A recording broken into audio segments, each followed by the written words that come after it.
भाई आपका जो डाउट है उसमें question number 16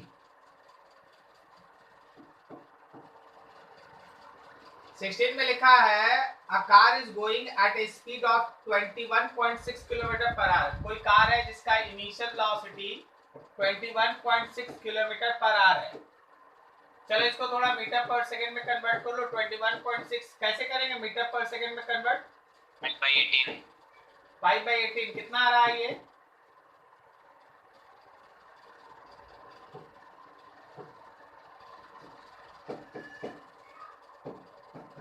6 metre per second. Okay yes sir 6 metre per second. फिर उसके बाद बोला गया कि ये जो कार ऐसे चल रहा है ना, अगर तुम क्वेश्चन का फिगर देखोगे, कार इधर चल रहा है, उसके बाद एक इस तरह का ढलान वाला इंक्लाइंड है जिसका एंगल है 30 डिग्री। कार ऐसे उतरेगा। जब कार यहां पहुंचा तो उस कार का इनिशियल वेलोसिटी आप यू मान लो, जो आपके सामने यू दिया हुआ है। उसके बाद बोला गया the frictional coefficient between the road and the tyre is 1/2 root mu का जो वैल्यू दिया गया वो है 1/2 root 3। Show that no matter how hard the driver applies the brake, जब आप एकदम हार्ड ब्रेक अप्लाई कर देते हैं ना तो चक्के का घूमना बंद हो जाता है और गाड़ी स्लिप करती है। ओके समझ में आ रहा है हम क्या बोल रहे हैं? यस सर चक्के का घूमना बंद हो जाता है और गाड़ी स्लिप करती है। अगर गाड़ी स्लिप कर रही है, ये स्लिप कर रहा है, ये नीचे स्लिप कर रहा है, तो अगर ये स्लिप कर रहा है तो क्या आपको याद है एक्सेलरेशन का आप इक्वेशन पढ़े थे, g times of sin theta minus mu cos theta, याद आया? यस सर तो आपको एक तरह से इसका नीचे गिरने का एक्सेलरेशन पता है, नीचे स्लिप करते हुए जाने का एक्सेलरेशन पता है, g times of sin theta minus mu cos theta. Is this clear? Yes sir acceleration मालूम है, इनिशियल वेलोसिटी मालूम है। बोला है कि ये जो पूरा का पूरा स्लोप है उसका लेंथ है 12.8 मीटर।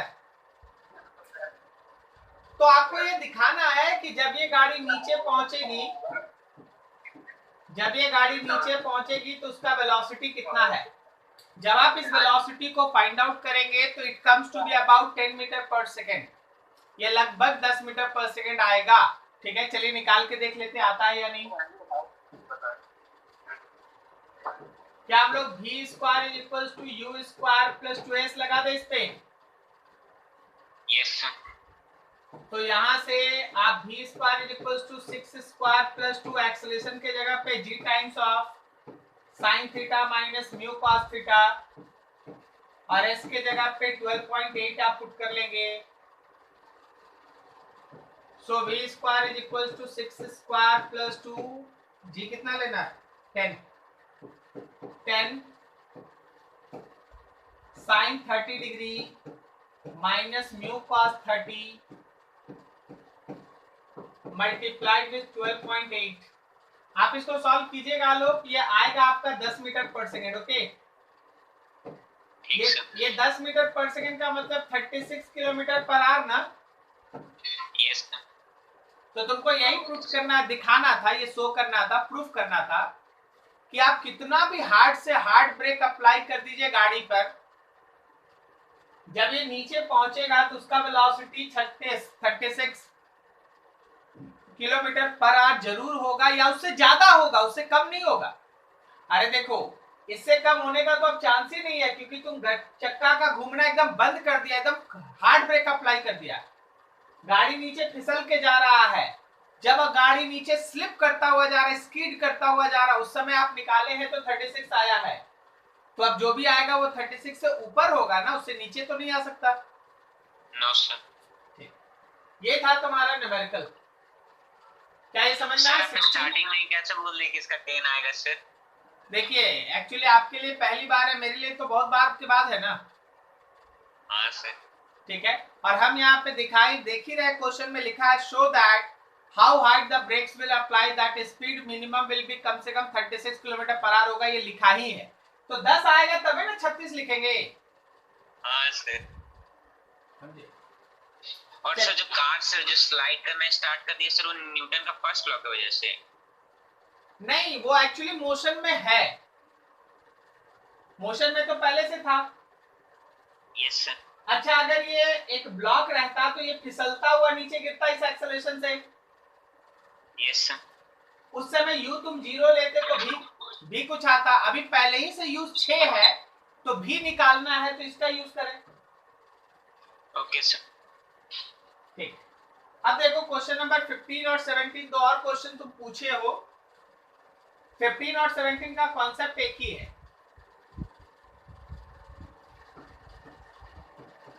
और वो कॉन्सेप्ट क्या है? 15 और 17 दोनों एक साथ हो रहा है, ध्यान दीजिएगा। वो कॉन्सेप्ट है maximum acceleration and maximum retardation from rough horizontal surface. किसी रफ हॉरिजॉन्टल सरफेस से मैक्सिमम एक्सेलरेशन या मैक्सिमम रिटार्डेशन कितना होगा, ये हम लोगों को समझना है, सीखना है, समझना है। अच्छा देखिएगा, इसमें हम एक चीज आपको बता रहे हैं। मान लीजिए आप खड़े हैं किसी हॉरिजॉन्टल सरफेस पे, आप दौड़ना स्टार्ट करते हैं। आप सोच के बताइए आप कितना ज्यादा से ज्यादा तेज दौड़ेंगे, ये किस पे डिपेंड करेगा? सर नीचे वाला सरफेस पर। नीचे वाले सरफेस पे, तुम्हारे पैर के मसल्स पे, तुम्हारा जो जूता है जिसको आप शूज यूज कर रहे हैं, और नीचे वाले फ्लोर के बीच कितना अच्छा म्यू है, सही है ना? Yes sir. अब देखिए, मान लीजिए जैसे हम आपको इसमें ना पहला दिन वाला एक फिगर ले चलना चाहते हैं, एकदम फर्स्ट डे वाला, जब फ्रिक्शन पढ़ाई स्टार्ट हुआ था उस समय।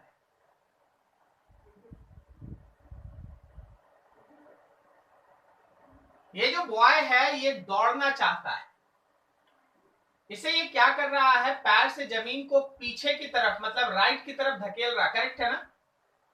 Yes sir. ये कितना फास्ट दौड़ेगा या इसको कितना मैक्सिमम एक्सेलरेशन सरफेस से मिलेगा, वो यहां डिपेंड करता है। इसके पूरे बॉडी के स्ट्रक्चर पे वो अपना मैकेनिक्स है, लेकिन सरफेस का जो रोल है, जो हम लोग फ्रिक्शन चैप्टर पढ़ रहे हैं, उसमें क्या रोल है वो समझना कि इसका पैर जब जमीन को राइट की तरफ धकेलेगा तो जमीन उसको लेफ्ट की तरफ रिएक्शन फोर्स देगा। वो रिएक्शन आपको फ्रिक्शन के तौर पे मिलेगा। यहां कौन है जो इस पर्टिकुलर बंदे को, इस पर्टिकुलर रनर को दौड़ा रहा है, एक्सेलरेट कर रहा है? बताओ, एक्सेलरेट करने वाला फोर्स कौन है? फ्रिक्शन। फ्रिक्शन। तो अगर हम ये बोले कि भाई मैक्सिमम एक्सेलरेटिंग फोर्स कितना बॉडी पे लगेगा इस रनर का, तो आप बोलिएगा सर फ्रिक्शन का जो मैक्सिमम वैल्यू होगा वही मैक्सिमम एक्सेलरेटिंग फोर्स लगेगा। Is this clear? Sir friction maximum होगा तो सर उसका मतलब कैपेसिटी तो घट जाएगा ना दौड़ने का। अब ये बात तो एकदम हम नहीं समझे, कैपेसिटी घट जाएगा इसका मतलब क्या? सर कैपेसिटी नहीं, मतलब सर वो मतलब सर कुछ तो घटेगा ना सर उसका। नहीं, क्यों घटना चाहिए? कुछ घटना क्यों चाहिए? क्यों कुछ घटना चाहिए? सर फ्रिक्शन ज्यादा तो सर उसको ओवरकम करने के लिए ज्यादा फोर्स लगाएगा। वाह भाई वाह वाह। कभी देखे किसी रनर का पैर जमीन पे फिसलते हुए? नहीं। वो ग्रिप बनाता है, अगर फिसल जाएगा तब तो दौड़ ही नहीं पाएगा। Yes sir. अरे फ्रिक्शन ही है जो उसको एक्सेलरेट कर रहा है, समझा? Yes sir. तो अगर तुम चाहता है कि उसका एक्सेलरेशन मैक्सिमम हो तो फ्रिक्शन को मैक्सिमम करो, समझा? Yes sir. सर इसमें न्यूटन थर्ड लॉ का काम करता है सर? न्यूटन थर्ड लॉ ये कर रहा है ना कि आप रनर के पैर पे फ्रिक्शन सोच रहे हैं तो लेफ्ट है, हम बोले रनर के पैर पे फ्रिक्शन लेफ्ट है, लेकिन नीचे वाले सरफेस में फ्रिक्शन राइट है। बोलो समझा? यस। हम एक एक्सपेरिमेंट बोल रहे हैं, थोड़ा सोच के बताना क्या होगा। अगर इसके पैर के नीचे कोई एक तख्ता रख दे, प्लैंक रख दे, लकड़ी, तो जब ये धक्का देगा तो खुद तो आगे बढ़ेगा, क्या ये प्लैंक राइट में जाएगा? यस। तो प्लैंक राइट में कैसे गया? भाई वो फ्रिक्शन था जो उसके और प्लैंक के पैर के बीच था। रनर पे फ्रिक्शन लेफ्ट लग रहा है तो प्लैंक पे वही फ्रिक्शन राइट लग रहा है, बोलो है कि नहीं? Yes sir. ये न्यूटन का थर्ड लॉ। ठीक है, तो अब चलो हम लोग यहां से काम को आगे बढ़ाते हैं कि अगर हमको इसके मैक्सिमम एक्सेलरेशन का बात करना है तो हम फ्रिक्शन का मैक्सिमम वैल्यू लेंगे। कहीं किसी को डाउट? No sir.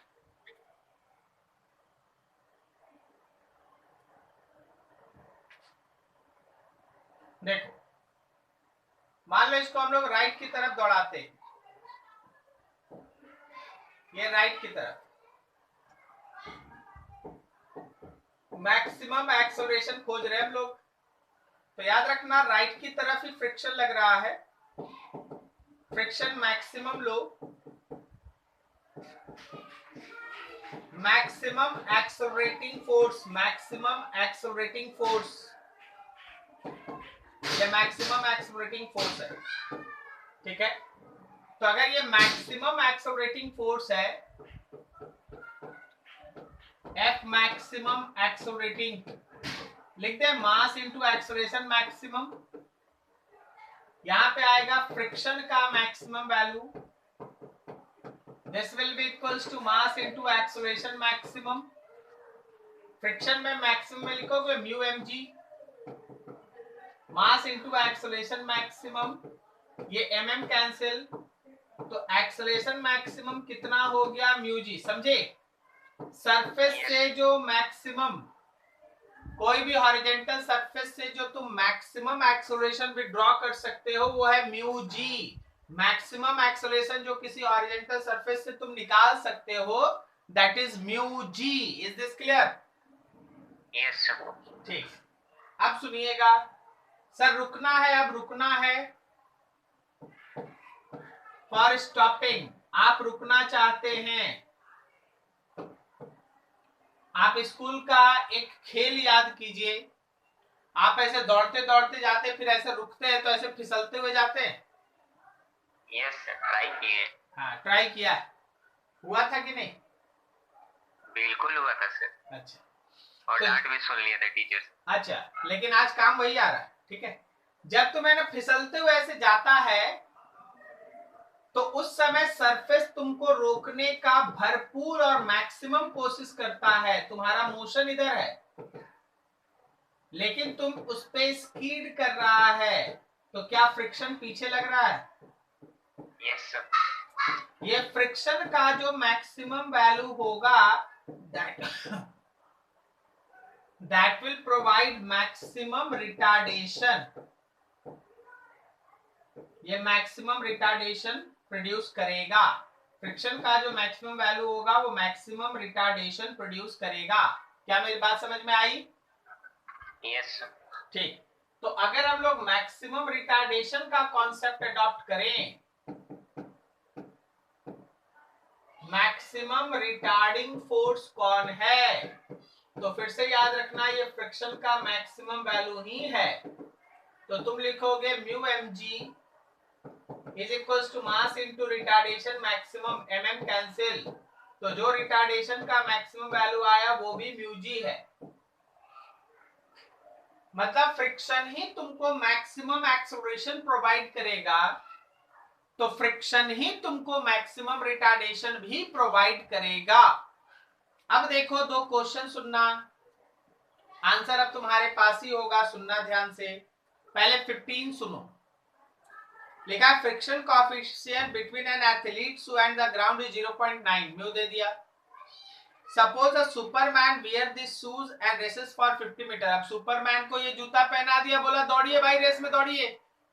ठीक है, कितना मीटर का रेस है भाई? 50 मीटर का रेस है। कितना मीटर का? 50 मीटर। 50 मीटर का रेस है। There is no upper limit on his capacity of running at full speed, मतलब कितना हाई स्पीड से दौड़ा। सुपरमैन है, तुम जान ही रहा, उसका अपर स्पीड कुछ है ही नहीं, जितना तेज हो सकेगा दौड़ेगा, लेकिन दौड़ेगा, उड़ेगा नहीं। ओके, उड़ेगा नहीं। बोला है find the minimum time he will take to complete the 50 metre starting from rest. तो 50 मीटर का रेस दौड़ने में उसको कम से कम कितना लगेगा? अब देखिए भाई, उसको भी तो जूता पहन के दौड़ना है। अब जूता पहन के दौड़ेगा तो उसको मैक्सिमम सरफेस जो एक्सेलरेशन देगा वो तो म्यू जी होगा ना। Yes sir. यू है 0, एक्सेलरेशन है मैक्सिमम, एस का वैल्यू है 50 मीटर, टाइम निकल जाएगा। यूटी प्लस हाफ टी लगा देंगे, टाइम निकल गया। इतना मिनिमम समय लगेगा उसको 50 मीटर का रेस कंप्लीट करने में। हो गया? यस। ठीक। अब आगे क्या बोला उसी में B part, suppose he takes exactly the minimum time to complete a 50 metre race, what minimum time will he take to stop? अब सुपरमैन ने एकदम पैर को जमीन पे गड़ा दिया, ऐसे वो फिसलना स्टार्ट कर दिया। रुकने के लिए एकदम कम से कम टाइम में रुक जाना है। अब कम से कम टाइम में रुक जाइएगा तो क्या हुआ? मैक्सिमम रिटार्डेशन लीजिएगा और क्या कर लीजिएगा? क्या बोलो, समझा? यस। तो यहाँ मैक्सिमम रिटार्डेशन हो गया, उसका वेलोसिटी तुम निकाल लोगे 50 मीटर ट्रेवल करने के बाद। रुकना है तो फाइनल वेलोसिटी 0। यस। क्या टाइम निकल जाएगा फिर से? यस। ये था तुम्हारा 15। 17 सुनो, बन जाएगा सर। फिर से सुनो। ठीक। A car starts from rest on a half-kilometer long bridge. The coefficient of friction between road and the tire is 1, so that one cannot drive the bridge in less than 10 seconds. अरे बोल तो रहा 10 second से कम समय नहीं लगेगा, तो तुम 10 से मान के चलो ना यार। उसका मैक्सिमम एक्सेलरेशन ले लो, डिस्टेंस दिया है, टाइम निकाल लो, देखो 10 सेकंड आएगा। जब तुम एक्सेलरेशन मैक्सिमम लिया 10 सेकंड आया, तो कोई भी चलेगा तो 10 से ऊपर ही न जाएगा। समझा? यस। ये 2 क्वेश्चन था आपका। चलिए देख लीजिए आप लोग इसको, कहीं डाउट हो पूछ लीजिए। सर ये न्यू जी सर, ये एक्सेलरेशन भी दे रहा है, रिटार्डेशन भी दे रहा है, तो सर दोनों केस में डिफरेंस क्या है? दोनों केस में डिफरेंस है कि एक बार वो एक्सेलरेट कर रहा है, एक बार वो डिसलरेट कर रहा है। और ये है फ्रिक्शन, जिसको तुमको बचपन से सिखा दिया गया, it is a necessary evil. Yes sir. उसका रोल बहुत इंटरेस्टिंग है, इतना इजी नहीं है। समझ में आ रहा अभी? हाँ सर। सर और एक 20 नंबर भी भेजे सर, उसमें हम बना लिए सब, कुछ पूछना है सर, बनाना बताना ही है सर।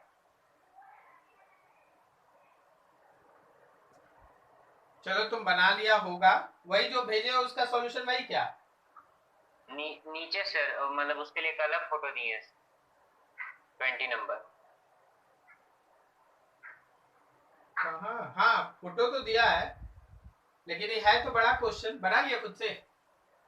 खुद से नहीं बनाया सर, थोड़ा हिंट ले लिए, बस वही पूछना है, वो हिंट थोड़ा सा तो वही नहीं आया। ठीक।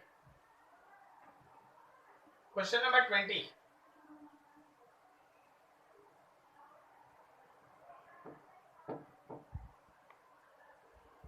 किसी और का डाउट होगा भेज देना। देखो आज फ्रिक्शन है ना, ऑलमोस्ट है ना, लगभग तो खत्म ही हो गया था ना पिछले दिन।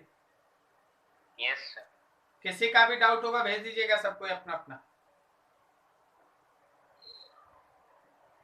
लिखा है block of mass m is kept on a rough horizontal surface. The coefficient of steady between the block and the surface is mu. The block is to be pulled by applying a force to it. What minimum force is needed to slide the block? In which direction should it force acts? Actually this question is very interesting, हाँ, और बहुत कुछ सीखने के लिए। ध्यान से देखो, इस हॉरिजॉन्टल सरफेस पे एक ब्लॉक रखा हुआ जिसका मास m है, फ्रिक्शनल कोएफिशिएंट म्यू है। बोला कि भाई इसको एक रस्सी से बांध के खींचना है। किस डायरेक्शन में खींचना है कुछ बोला ही नहीं। सर बोला लास्ट में क्वेश्चन ही पूछ दिया सर कि किस डायरेक्शन में खींच। बोला क्या? जो मन डायरेक्शन में खींचिए, लेकिन कम से कम फोर्स में बॉडी मूव कर जाए ऐसे डायरेक्शन में खींचिए। आपको ऐसे डायरेक्शन में खींचना है। अब कोई बोले सर इधर खींच दीजिए, कोई बोले ऊपर खींच दीजिए, किधर भी आप जो बोलेंगे हम मैथमेटिकली आपको दिखाएंगे। बोला आप ऐसे डायरेक्शन में खींचिए कि कम से कम फोर्स में बॉडी मूव करना स्टार्ट कर दे। बताया नहीं किधर खींचिए। क्वेश्चन समझ में आया? यस। मान लो हम लोग भी एक अंधे की तरह काम करना स्टार्ट करते हैं, इसको एक फोर्स लगा देते हैं एंगल थीटा पे। मतलब हम लोग यहाँ पे ये करने जा रहे हैं कि फोर्स को थीटा के रिस्पेक्ट में निकालेंगे और फिर पता करेंगे कि कौन से एंगल पे काम करने से मेरा फोर्स सबसे कम रहेगा और बॉडी स्लिप कर जाएगा। अभी फोर्स का राइट वाला कंपोनेंट F cos थीटा, ऊपर वाला कंपोनेंट F का साइन थीटा, ऊपर नॉर्मल, नीचे mg, लेफ्ट में फ्रिक्शन। अगर आप चाहते हैं कि आपका बॉडी मूव करे फॉर मोशन ऑफ बॉडी, क्या आप ये मानते हैं कि जो F cos थीटा होगा वो हमारे फ्रिक्शन के मैक्सिमम वैल्यू से बड़ा या कम से कम बराबर तो होना ही चाहिए? यस। क्या सबको मेरी बात समझ में आ रही है? Yes sir.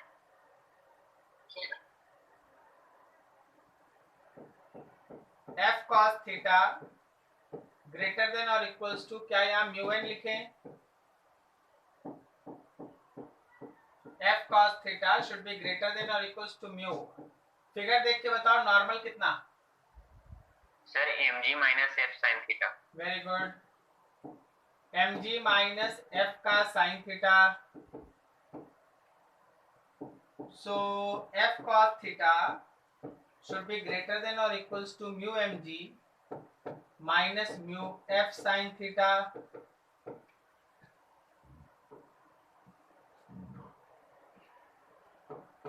F cos theta left में, राइट से ये निगेटिव वाला उठ के लेफ्ट में आया, plus mu f sin theta should be greater than or equals to mu mg। f ले लो कॉमन,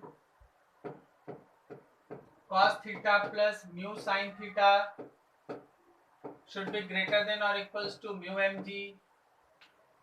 क्या हमारे f का value mu mg by cos theta plus mu sine theta से बड़ा या एटलीस्ट बराबर होना चाहिए ना? यस। बड़ा या एटलीस्ट बराबर होना चाहिए ना? बोलो, समझे यहाँ तक? ठीक, ये तो हमको पता चल गया कि भाई ठीक है इतना F लगना चाहिए, लेकिन थीटा अगर दिया रहता तब तो काम बन जाता। लेकिन थीटा का ये F देखो गौर से, ये थीटा का फंक्शन है, ठीक है ना? Since F is function of theta, so for याद करना याद करना याद करना, अगर हम F का मिनिमम वैल्यू चाहते हैं तो क्या df बाई डी थीटा 0 होगा? Yes sir. क्या जी सबको समझ में आया? हम क्या लिखे यहाँ पर? अगर हम चाहते हैं कि f का वैल्यू मिनिमम हो तो क्या df बाई डी थीटा का वैल्यू मिनिमम हो, सॉरी 0 होगा? Yes sir. यस। मेन काम यहां से दूसरा पार्ट स्टार्ट होता है। सो d by D theta of f का बड़ा सा equation mu mg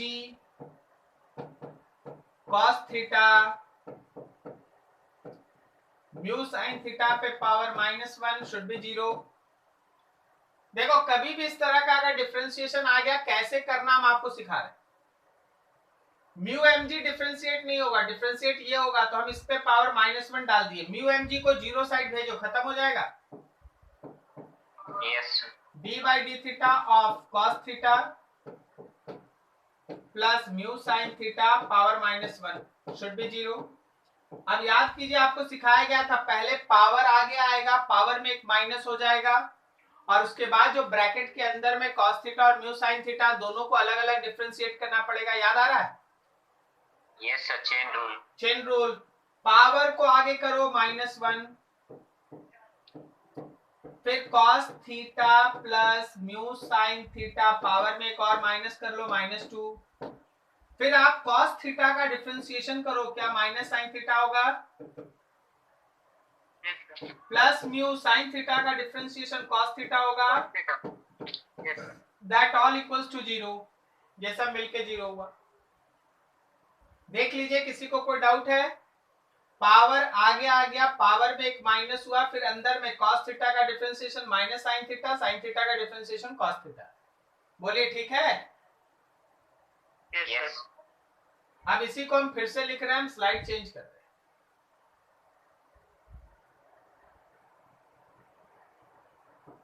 minus of sine theta plus mu cos theta minus, और नीचे है cos theta plus mu sine theta का square should be equals to 0। एक बार मिला लो, ये माइनस, ये वाला टर्म -2 था, नीचे भेज दिया minus sign theta plus mu cos. ठीक है ना? ये अब बताओ, यस सर। RHS 0 है, RHS 0 है, LHS में कौन 0 हो जाए, न्यूमरेटर या डिनोमिनेटर? न्यूमरेटर। न्यूमरेटर को आप 0 कर सकते हैं, डिनोमिनेटर को 0 कर दीजिएगा तब तो किसी में भी 0 से डिवाइड किया जाए तो इन्फिनिटी हो जाएगा। Yes sir. This is possible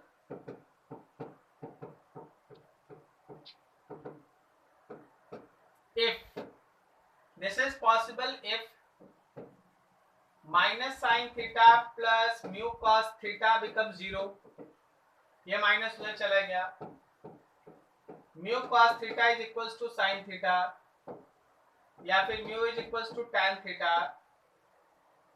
मतलब आपको एक चीज मिला कि tan theta is equals to mu। अगर कोई बोलेगा कि कितने एंगल पे उसको खींचा जाए तो आप बोलिए कि tan इनवर्स mu पे खींचने से tan, बी पार्ट यही पूछा ना आलोक जी? Yes sir.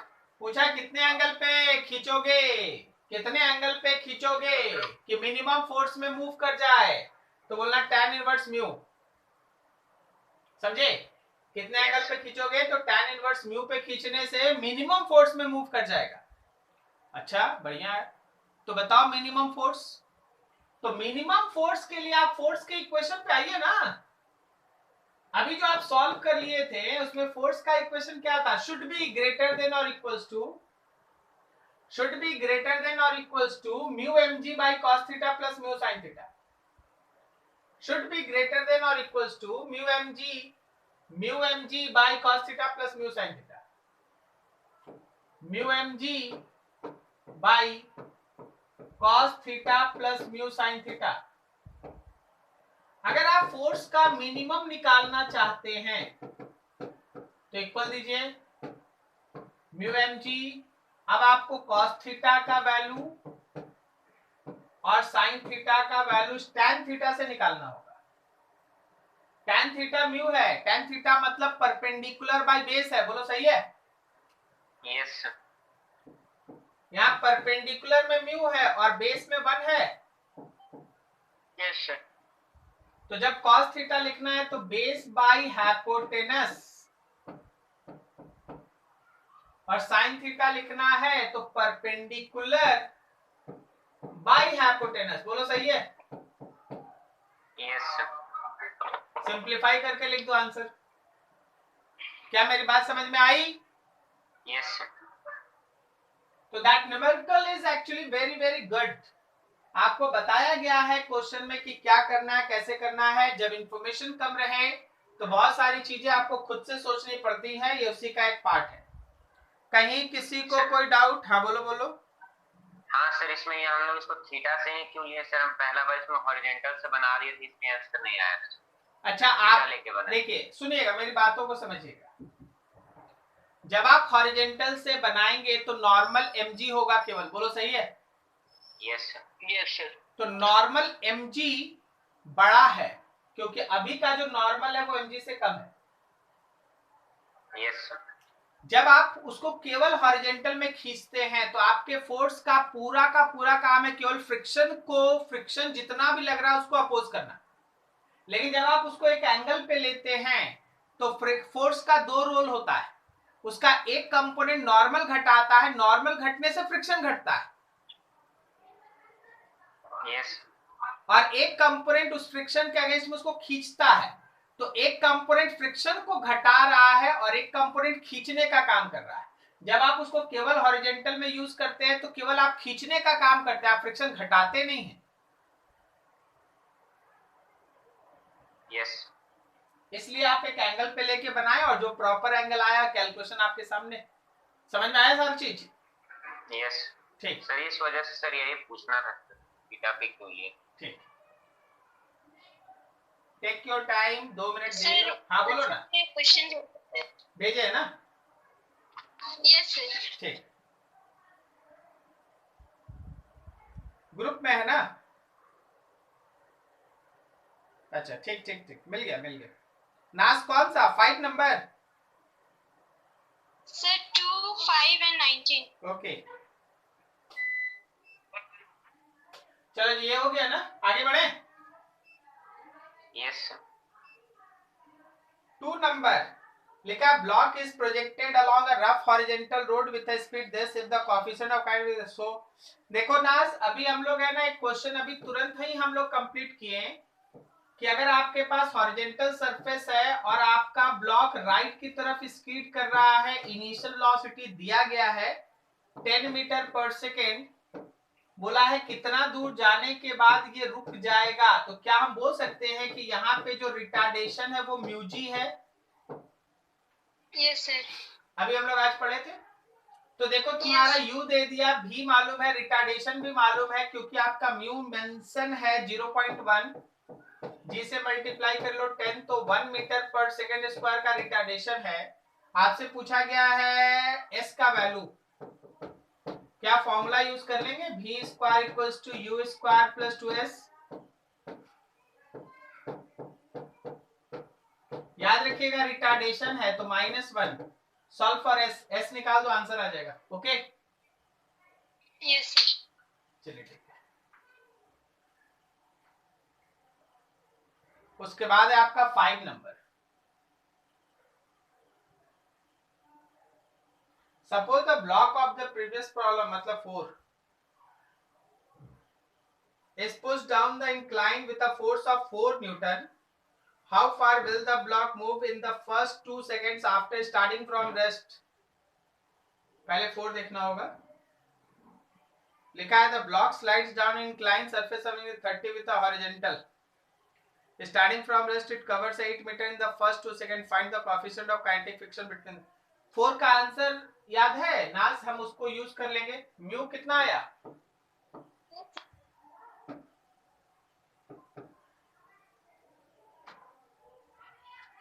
सर 4 में म्यू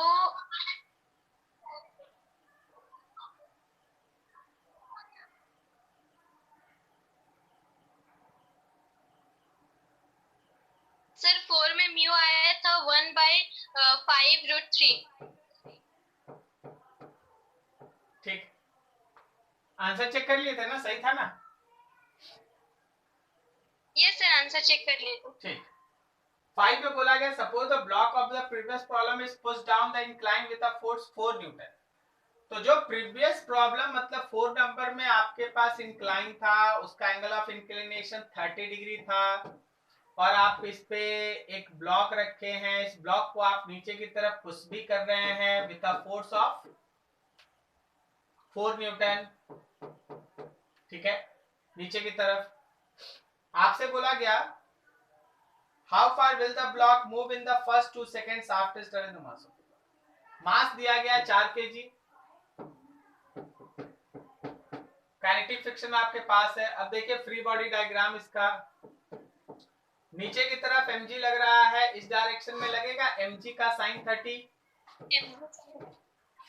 इस डायरेक्शन में लग रहा है mg का cos 30,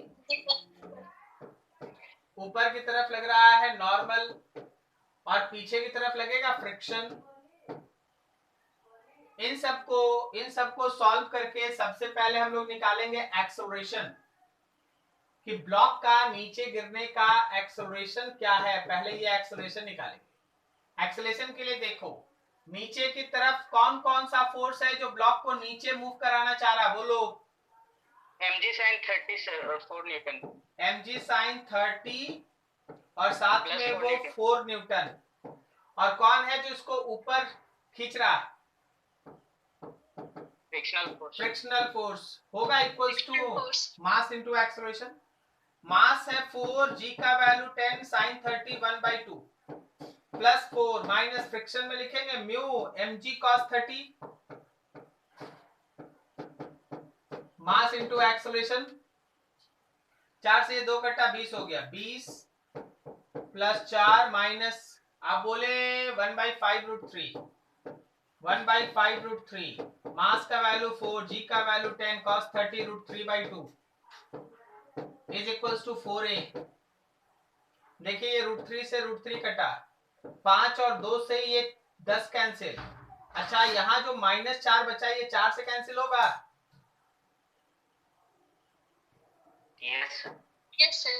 तो आया 20 plus 4 minus 4 is equals to 4a। ये 4 कैंसिल, उससे ये एक्सेलरेशन आ गया 5 मीटर पर सेकंड स्क्वायर। अब एक्सेलरेशन आ गया, तुमसे बोला गया फर्स्ट 2 सेकेंड्स में कितना दूर वो मूव करेगा। तुम्हारे पास टाइम है 2 सेकेंड, तुमको एस निकालना है। कोई फॉर्मूला पढ़े हो? S is equal to u t plus half a t square. Well, s 0 acceleration की जगह पे 5 और टाइम की जगह 2 का स्क्वायर। सॉल्व कर दो answer. Is this clear? yes, sir. देखो कितना सुंदर सुंदर क्वेश्चन है सब। एक्चुअली ये 4 नंबर से बस इतना इंफॉर्मेशन निकला है। ये क्वेश्चन नंबर 5 है। हम 4 का बस म्यू यूज किए क्योंकि बोला प्रीवियस प्रॉब्लम लेके चलो। उसके बाद 19 में लिखा है द मासेस 2 मासेस m1 उससे and पहले कल का क्वेश्चन नंबर 5 एक बार और बता दीजिएगा ना। कौन सा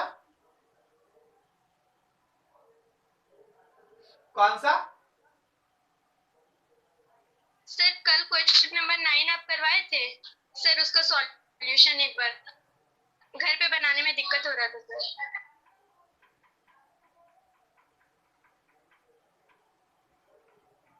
ये यस सर। अच्छा क्या नहीं समझे? पूछोगे तो अच्छा रहेगा ना, बोलने में बताने में बनेगा। क्या नहीं समझे थे इसमें? सर आप इसका ये समझा दिए थे, नीचे में आप इसका फॉर्मूला भी बता दीजिए कैसे बनाएंगे, लेकिन हम घर में जब इसको सॉल्व कर रहे थे तो हमको समझ में नहीं आ रहा था सर। अच्छा आप बताइए ना क्या नहीं समझे। आप बोलिएगा ना तो हम आपको उसी पॉइंट पे बात करेंगे ना, नहीं तो पूरा बताना पड़ेगा। बोलो। सर हम इसमें ये नहीं समझे थे कि इसमें हम ये फोर्स कैसे निकालेंगे।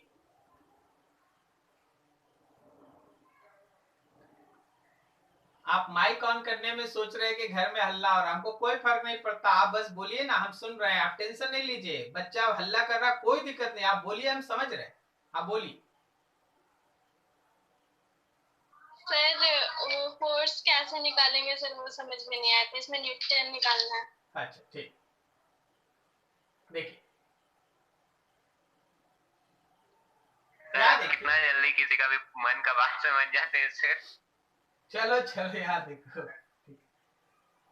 मास m1 और m2 है, are placed on a rough inclined plane as shown in figure. Find out the acceleration of the blocks and contact force.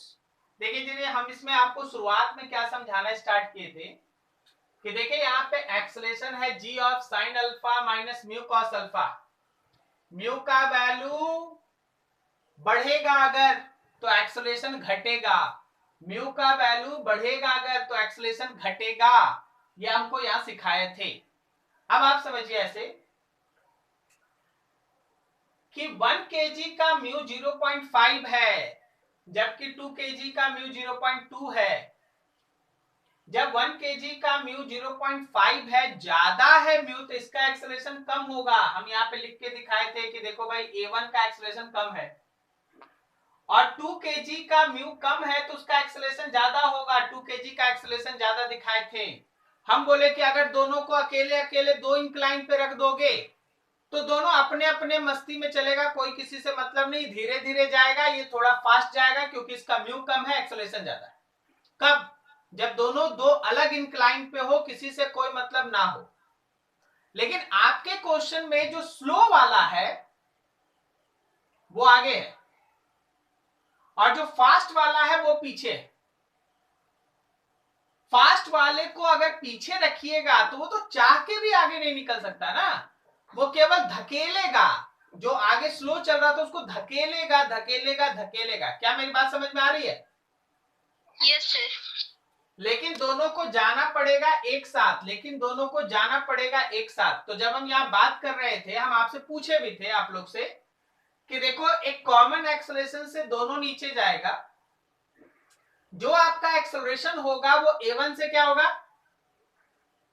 छोटा होगा सर, बड़ा होगा। बड़ा बड़ा। और A2 से क्या होगा? छोटा होगा। छोटा। करेक्ट ना? तो सर Yes, आखिर sir. कैसे निकाले? जब ये दोनों एक दूसरे को धक्का मुक्की कर रहा है तो इन दोनों को तुम एक ही ब्लॉक मान लो। नीचे की तरफ लगेगा m1g sin थीटा m1 का, और m2 का लगेगा m2g sin थीटा। तो नीचे दो फोर्स लग रहा है, m1g sin theta plus m2g sin theta. यहां लिखे। इसके और फ्लोर के बीच, m1 और फ्लोर के बीच ऊपर की तरफ लग रहा है फ्रिक्शन 1, m2 और फ्लोर के बीच ऊपर की तरफ लग रहा है फ्रिक्शन 2, और ये एक्सेलरेट हो रहा है नीचे। तो नीचे वाला फोर्स में से ऊपर वाला फोर्स माइनस किए, that will be equals to total mass into acceleration. देखो यहां पर नीचे वाला force m1 plus m2g sin theta, ऊपर वाला force friction 1 friction 2 is equals to total mass into acceleration. उसके बाद फ्रिक्शन 1 जब लिखें, फ्रिक्शन 1 जब लिखें तो म्यू1 n1 यूज किए, n1 के जगह पे m1g cos थीटा, और जब फ्रिक्शन 2 यूज किए तो म्यू2 n2 यूज किए, n2 के जगह पे m2g cos थीटा। बोलो समझे? ये सर समझ में आ गया। नहीं, वो स्टूडेंट जिसका डाउट था नाज,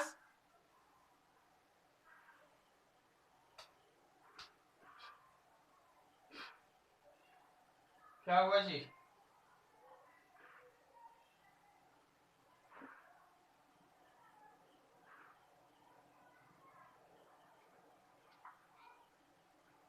नाज समझ में आया? Yes sir. सर वीडियो रुक गया था। समझ गए ना? Yes sir. चलिए ठीक। चलिए और किसी का कुछ? सर हिंग फोर्स क्या होता है सर? हाँ, हिंग फोर्स, क्या बोला?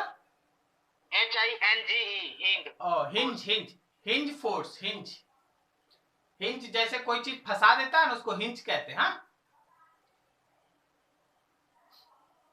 बता दीजिए सर एक बार बोर्ड। अरे बताएंगे क्या, उसके लिए क्वेश्चन चाहिए। वो ऐसा थोड़ी ना कि कोई फोर्स है, वो एक्चुअली फोर्स होता है। अरे तुम देखो, इसको पकड़ के ऐसे लटका दिया तो मेरा फिंगर इसको हिंज करके रखा है, मेरा फिंगर इसको हिंज करके रखा है। जब तक तुम अब यहां बोलेगा हिंज फोर्स, इसके तरीके से बनेगा, कोई और दूसरा जगह रहेगा। जैसा हिंज फोर्स करके कोई चीज नहीं होता, जैसा सिचुएशन उस हिसाब। आप किसी चीज को हैंग कर दिए, हैंग करना, लटकाना, समझे? तो जैसा बॉडी लटकाओगे जिस तरह, उस तरह से ना कैलकुलेशन करना पड़ेगा। उसका कोई तरीका नहीं है कि इसमें बता दीजिए। क्या बता देंगे उसमें? तुम सोच रहा है कि वो spring force kx, tension t, normal n, weight mg की तरह कुछ है? कुछ नहीं है, वो कुछ है ही नहीं। जब तक कोई सिचुएशन नहीं आएगा उस हिसाब से आप बना नहीं पाओगे। क्लियर है? समझ रहे हैं हम क्या बोल रहे हैं? यस सर समझ रहा। चलो और कुछ किसी का?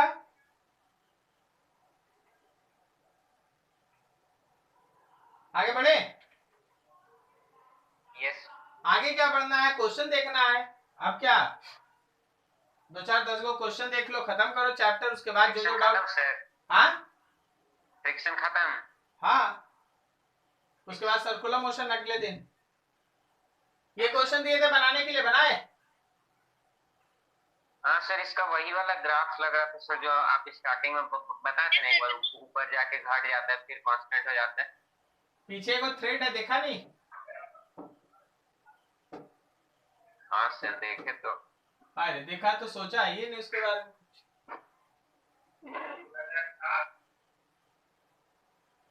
हाँ बोलो, कुछ बोल रहे थे रूही शायद?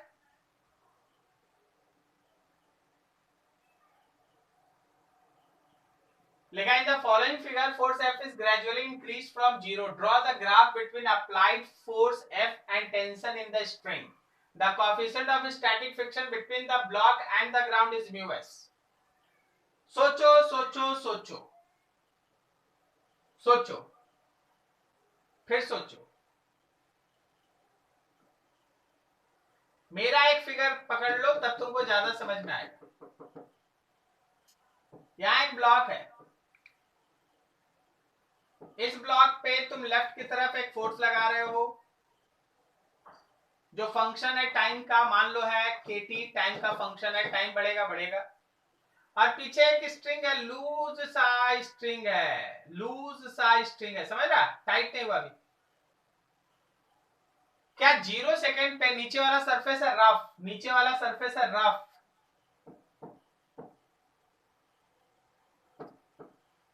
0 सेकेंड पे क्या मेरे थ्रेड में कोई टेंशन आएगा? क्या मेरा थ्रेड टाइट हो जाएगा? No sir. अच्छा, जैसे ही फोर्स लगाएंगे 1 सेकेंड पे, क्या उसी समय मेरा स्ट्रिंग टाइट हो जाएगा? No sir. अच्छा, क्यों नहीं होगा? क्यों नहीं होगा? बोलो बोलो बोलो, क्यों नहीं होगा? फिक्स लगेगा सर, फिक्स। Very good. क्योंकि सर कुछ देर तक फ्रिक्शन ही इस फोर्स को बैलेंस कर लेगा। बोलो सही है? यस। मान लो मेरा फ्रिक्शन है 10 न्यूटन, मतलब मैक्सिमम फ्रिक्शन जो हो सकता है वो 10 न्यूटन है, और ये 1 2 3 4 5 6 करके बढ़ रहा है, तो 10 सेकेंड तक तो स्ट्रिंग में कोई तनाव नहीं आएगा। बोलो सही बोले? यस। 10 सेकेंड तक स्ट्रिंग में कोई तनाव नहीं आएगा। जैसे ही 11वां सेकेंड होगा, फोर्स जो है वो फ्रिक्शन से ज्यादा हो जाएगा, तो ब्लॉक को खींचेगा, स्ट्रिंग टाइट हो जाएगा। बोलो हाँ या ना? यस। स्ट्रिंग में कितना टेंशन रहेगा? 1 न्यूटन, क्योंकि 10 न्यूटन तो फ्रिक्शन बैलेंस करके रखा है। बोलो हाँ या नहीं? यस। स्ट्रिंग में टेंशन 1 न्यूटन। अब जब मेरा अप्लाइड फोर्स 12 न्यूटन हुआ, तो स्ट्रिंग का टेंशन 2 न्यूटन। 2 न्यूटन। जब मेरा फोर्स 13 न्यूटन हुआ, स्ट्रिंग का टेंशन 3 न्यूटन।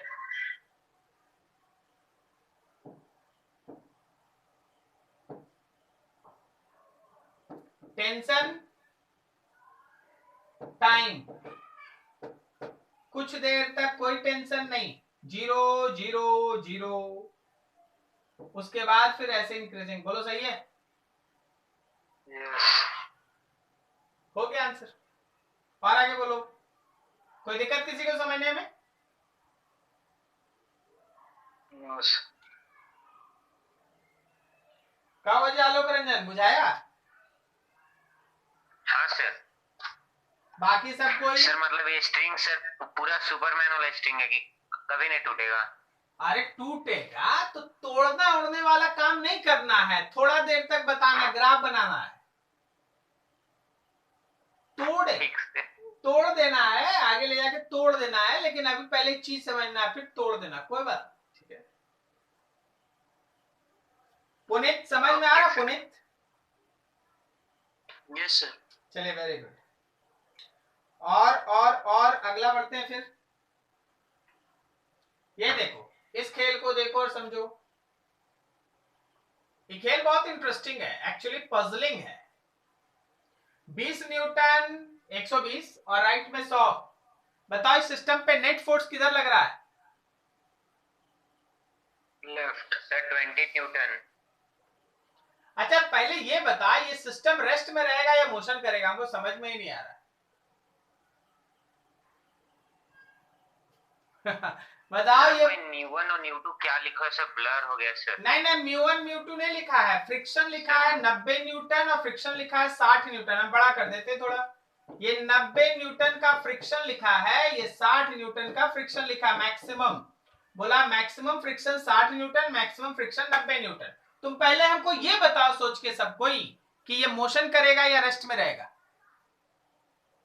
मोशन करेगा। आयुष कुमार, आयुष चंडेल। आयुष चंडेल मोशन करेगा? यस। कैसे कैसे करेगा आयुष भाई? बताइए। सर जो 10 kg मास वाला है ना सर, उसमें नेट फोर्स लग रहा है 30 न्यूटन। 30 नहीं ना। अच्छा ठीक, तुम्हारा हम समझ गए 30। तुम बोल रहा है 120 में से 90 गया ना। यस। अच्छा और सर उधर 40 लग रहा है। अच्छा ई वाला जो टेंशन है कुछ नहीं करेगा बीच में? करेगा सर। तो तुम सोचा नहीं भाई उसका। पवन जी कुछ बोल, बोलो पवन। रेस्ट में रह जाएगा सभी। कैसे रेस्ट में रह जाएगा भाई? सर इसका नेट फोर्स लगेगा 20 न्यूटन वेरी गुड, आगे बोलो। और फ्रिक्शनल फोर्स यहाँ 150 न्यूटन है। वेरी गुड, बहुत सुंदर। देख भाई 120 न्यूटन और 100 न्यूटन मिलके तुम बोलेगा 20 न्यूटन का इधर, यस। और यहाँ पे 90। अगर तुम 20 न्यूटन से लेफ्ट में खींचा तो 90 और 60 दोनों राइट में खड़ा है। 150 न्यूटन कहां से मूव कर जाएगा? समझा? यस। अभी और इंटरेस्टिंग बात सुनिए, अभी तो दूसरा बात अभी नहीं किया। जरा सोच के बताइएगा। आप एक बात तो तय कर लिए कि सिस्टम इज इन रेस्ट। बात तो कीजिए फिजिक्स का बात कीजिए, समझे? कोर्स का बात मत कीजिए, फिजिक्स का बात, कोर्स का बात मत। System is in rest. देखते हैं कौन महानुभाव है, क्या बताता है। Can you say that what is tension in string? देखिए क्वेश्चन बन गया। कोई बता सकता है तुम में से स्ट्रिंग का टेंशन क्या है? 20 न्यूटन। 0 ये सर 0 0 0। हाँ सर, पूरा सिस्टम रेस्ट में तो सर टेंशन क्या लगेगी ना। फिर इतना जल्दी कैसे समझ जाता भाई? कैसे समझ जाते? फ्रिक्शनल फोर्स ज्यादा है सर, मेंटेन करने में उसको। जब तक तुम्हारा ये वाला फोर्स 90 न्यूटन को पार नहीं करेगा तब तक टेंशन नहीं। अरे पिछला क्वेश्चन नहीं देखा था? शुरुआत में टेंशन 0 था। Yes sir. जब तक तुम्हारा ये नेट फोर्स 90 न्यूटन को पार नहीं करेगा तब तक टेंशन 0 होगा। क्या मेरी बात समझ में आई? Yes sir. 150 न्यूटन है सर। 90 न्यूटन तक ये बैलेंस कर लेगा। हाँ सर। ठीक है। हाँ। 1 मिनट, थोड़ा हमसे भी गलती हो रहा। 150 न्यूटन होगा सर। ना 150 न्यूटन, क्योंकि इधर 100 न्यूटन खींच रहे हो ना, गलती हो रहा है। इधर 100 न्यूटन और ये 60 ही है, समझे? इधर देखो ये 100 न्यूटन, इधर 60 है। यहाँ पे फ्रिक्शन लेफ्ट की तरफ काम करा और यहाँ फ्रिक्शन राइट की तरफ काम किया। बनाना पड़ेगा। यहाँ पे देखो राइट की तरफ टेंशन हमको बनाना पड़ेगा, अभी 0 नहीं बोल सकते यहाँ राइट। अब देखो ये भी रेस्ट में है और ये भी रेस्ट में है, तुमको निकालना पड़ेगा टेंशन। कहीं से भी निकाल लो टेंशन, ठीक है? अब जरा गौर करो, सोचो जरा गौर करो। क्या हम लोग दोनों जगह से जब सोचेंगे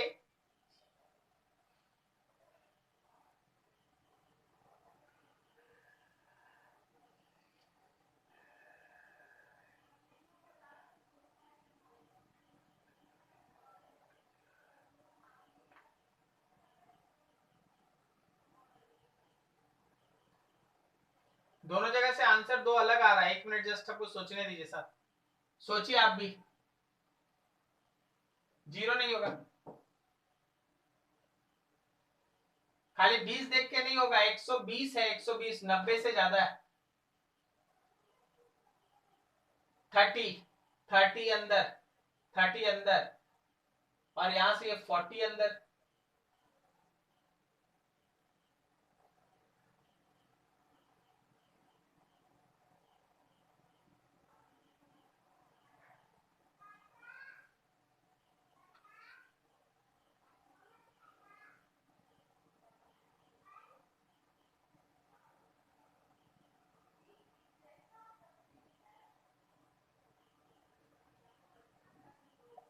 सर दोनों का म्यू सेम होगा, दोनों ब्लॉक का? नहीं, म्यू नहीं दिया ना, सीधा फ्रिक्शनल वैल्यू दिया मैक्सिमम। तो सर पूछ रहे दोनों का म्यू सेम होगा? ये जरूरी नहीं है। जरूरी नहीं है। नहीं, जरूरी तो नहीं। सर ऐसे तो मोशन हो जाएगा राइट की साइड 10 न्यूटन से। नहीं, राइट नहीं जाएगा ना, अगर ये जाएगा तो लेफ्ट ही जाएगा, राइट तो जाएगा नहीं।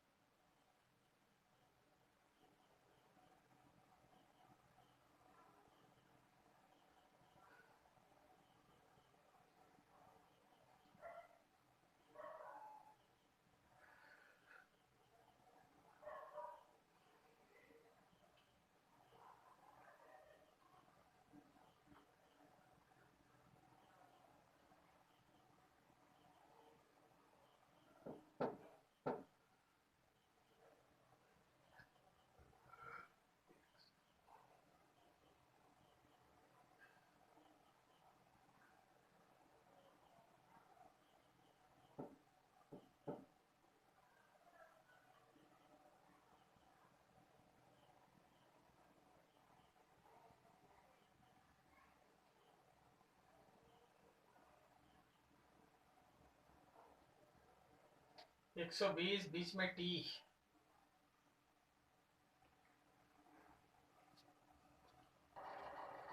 ये क्वेश्चन देख लो, यहाँ लिखा 2 blocks of mass 5 kg and 10 kg are attached with the help of a light string and placed on a rough incline as shown in figure. Coefficient of friction are as marked in the figure. The system is released from rest. Determine the acceleration. कुछ नहीं करना है, just draw free body diagram और वहां से solve कर लो। देखो यहाँ ध्यान से। ये वाला हो जाएगा। अच्छा, ये हो जाएगा, वेरी गुड। आगे बढ़ते हैं फिर। अच्छा, इस सब को क्वेश्चन को ना ट्राई करके आप लोग रखिएगा, हम सब भेज देते हैं, ठीक है? ओके। फिर जो इसमें से नहीं बना होगा वो हमसे पूछ लेना, हम उसको बता के खत्म कर देंगे, समझ गए?